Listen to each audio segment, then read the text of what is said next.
तो hello everyone, कैसे हैं आप सभी लोग। उम्मीद करता हूँ आप लोग सभी सेफ होंगे। तो सोच रहे होंगे कि बहुत दिनों बाद जो है सर की वीडियो आ रही है। बिल्कुल सही सोचा।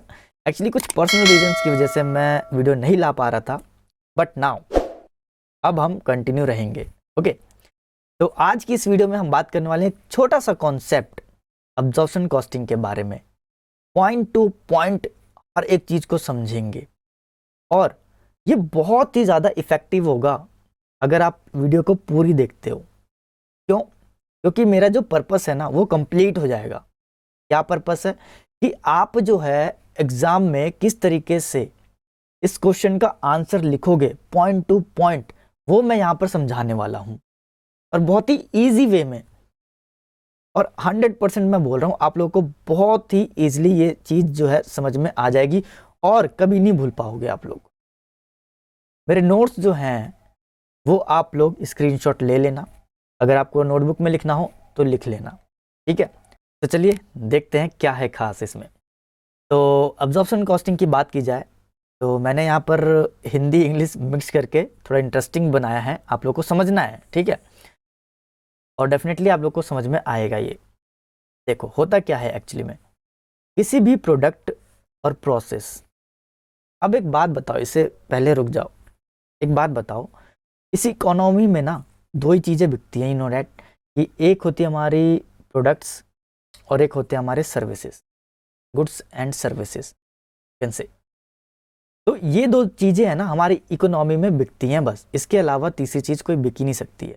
आप रिलेट कर सकते हो क्या बिक सकती है? या तो वो एक प्रोडक्ट होगा या तो कोई सर्विसेज होंगी, राइट।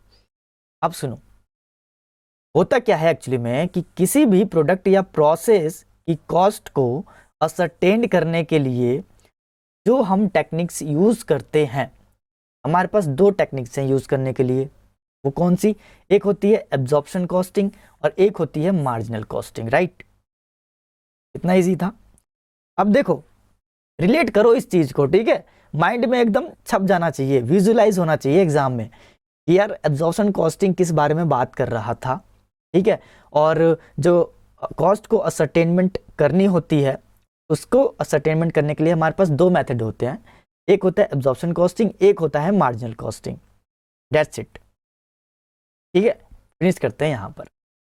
आगे अब देखो बहुत ही इंटरेस्टिंग होने वाला है। पॉइंट टू पॉइंट एग्जाम में इस तरीके से लिखकर आ सकते हो आप, आपको मार्क्स अच्छे मिल जाएंगे। एब्जॉर्प्शन कॉस्टिंग की बात करता हूं। इस मेथड में क्या होता है, देखो कितने अच्छे से लिखा है। Under this method, first point में आंसर लिखा है मैंने कि the cost of the product, जो कॉस्ट है प्रोडक्ट की, is determined after considering keyword है द टोटल कॉस्ट, ठीक है।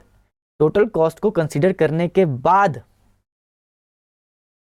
हम प्रोडक्ट का कॉस्ट डिटरमाइंड करते हैं। अभी टोटल कॉस्ट में क्या इंक्लूड होता है?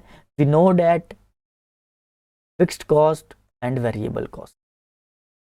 क्या होता है टोटल कॉस्ट का? अगर मैं फॉर्मूला लिखूं तो fixed cost plus variable cost, right. यही होता है फॉर्मूला, इवन हम 12th में भी पढ़ चुके हैं। ओके, चलिए जी। तो सिंपल सी बात है, यहाँ पर पता चल गया आप लोगों को कि एब्जॉर्प्शन कॉस्टिंग में मेनली जो बात होगी वो फिक्स्ड कॉस्ट और वेरिएबल कॉस्ट के लिए बात होगी। ओके, इसको कंसीडर करने के बाद हम किसी प्रोडक्ट की कॉस्ट को निकाल पाएंगे, असरटेन कर पाएंगे, राइट। चलो, नेक्स्ट बोला गया है कि this technique is also called traditional costing and total costing. क्या बात है।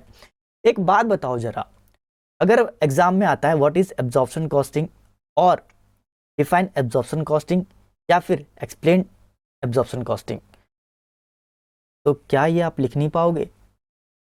नहीं लिख पाओगे कि जो प्रोडक्ट की कॉस्ट होती है वो डिटरमाइन की जाती है after considering the total cost, और टोटल कॉस्ट को इस तरीके से आप शो करोगे तो कितना अच्छा रहेगा। या आप ये नहीं लिख पाओगे कि जो हमारा एब्जॉर्प्शन कॉस्टिंग है is also known as the traditional cost and the total costing, right. 2 point हो गए आप लोगों के, ठीक है। Point to point answer fact के देना है, ठीक है। चलो थर्ड पॉइंट देखते हैं। Third point, variable cost. यहां पर variable cost are directly charge to the product. अब यहां पर कीवर्ड देखो, जो वेरिएबल कॉस्ट है वो डायरेक्टली चार्ज होती है प्रोडक्ट्स पर डायरेक्ट चार्ज की जाती है भाई, ठीक है।